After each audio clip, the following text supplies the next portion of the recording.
Praise the lord. ખ્રિસ્તમાં ભાઈએ તથા બહેનો, દિવ્ય દયાના દિવ્ય સંદેશમાં તમારું સ્વાગત છે. જૂન 16મી તારીખ. આ સંદેશ સાંભળ્યા તમારા સૌ માટે અને તમારા પરિવારજનો વિશે પ્રાર્થના કરું છું. તમારા બાઇબલ લો, પ્રભુના વચન સાંભળીએ. માત્યુનો ગ્રંથ 5મો અધ્યાય 43થી 48મી કલમ સુધી.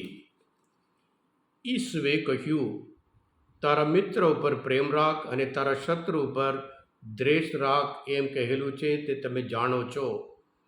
પણ હું તમને કહું છું, તમારા શત્રુ ઉપર પ્રેમ રાખો અને તમને રંજાડનાર માટે દુઆ માગો, તો જ તમે તમારા પરમપિતાના સાચા સંતાન થઈ શકશો.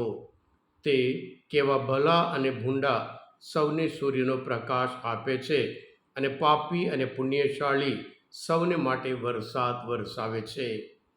તમારા ઉપર પ્રેમ રાખે તેમના ઉપર તમે પ્રેમ રાખો. એમાં તમે બદલો લેવા મેળો જેવું તમે શું કર્યું?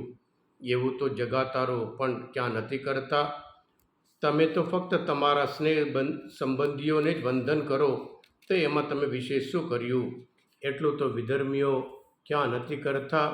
પણ તમારે તો તમારા પરમપિતા જેવા પૂર્ણ છે તેવા પૂર્ણ બનવાનું છે. આ પ્રભુની વાણી છે, તે આપણો આધાર છે. ક્રિસ્તમાલ ભાઈતા બહેનો, પહેલા વિશ્વયુદ્ધમાં લગભગ 15 મિલિયન લોકો મરી ગયા. બીજા વિશ્વયુદ્ધમાં 50 મિલિયન લોકો મરી ગયા. પણ 1900થી 2000 સુધી એટલે 100 વર્ષ દરમિયાન 170 મિલિયન લોકો ધર્મ, ભાષા અને જાતિ વચ્ચેના દુશ્મનાવટમાં મરી ગયા છે.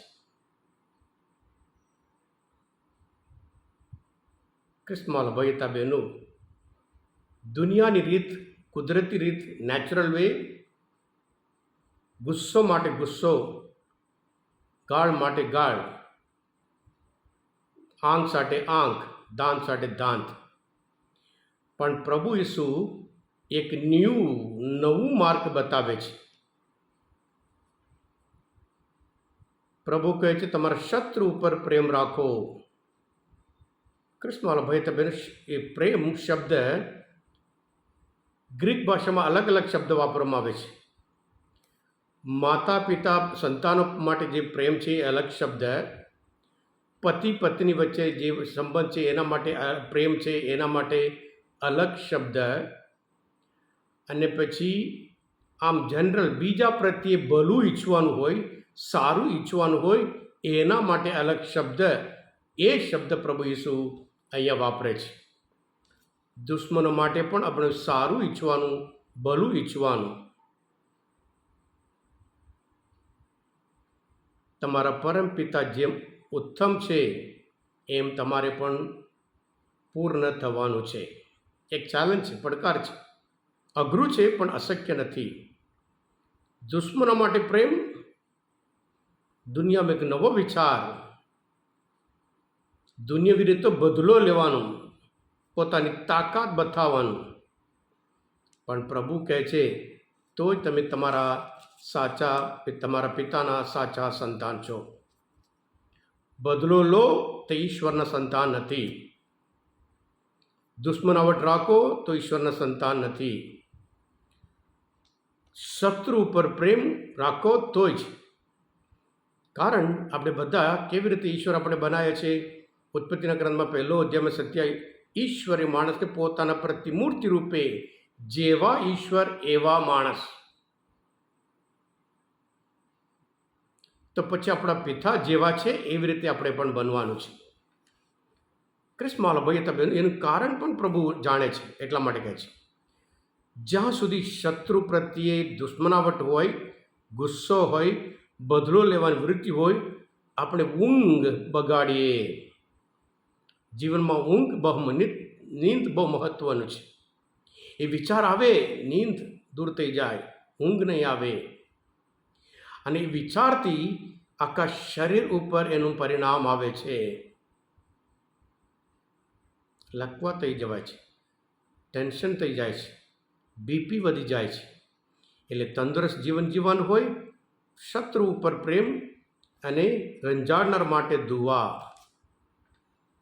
અને સાથે સાથે સુખી જીવન જીવવાનું હોય તો પણ શત્રુ ઉપર પ્રેમ. જ્યાં સુધી એના ઉપર પ્રેમ ના રાખીએ, માત્ર એક દુશ્મનનો વિચાર આવતા આપણા મનમાં તરત જ આપણા શરીર ઉપર એટલું બધું આવે છે. સારા પ્રસંગમાં હોઈએ, સામે મળી જાય, દુઃખી થઈએ છીએ, ગુસ્સો આવે છે, અફસોસ થઈ જાય છે, આખું મૂડ બદલી જાય છે. એટલે પ્રભુ ઈચ્છે છે આપણે સુખી જીવન જીવીએ, આપણે તંદુરસ્ત જીવન જીવીએ અને શાંતિમય જીવન જીવીએ. આ શાંતિ દૂર કરીએ આવી રીતે.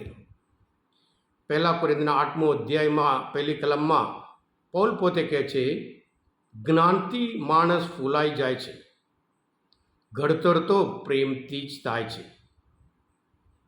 એટલે આપણે પણ પ્રભુના સંતાન તરીકે, જેમ યોહાનના ગ્રંથમાં 3 અધ્યાયમાં 3જી કલમમાં, જેમ તમારા પિતા શુદ્ધ છે એમ આપણે પણ શુદ્ધ બનવાનું છે.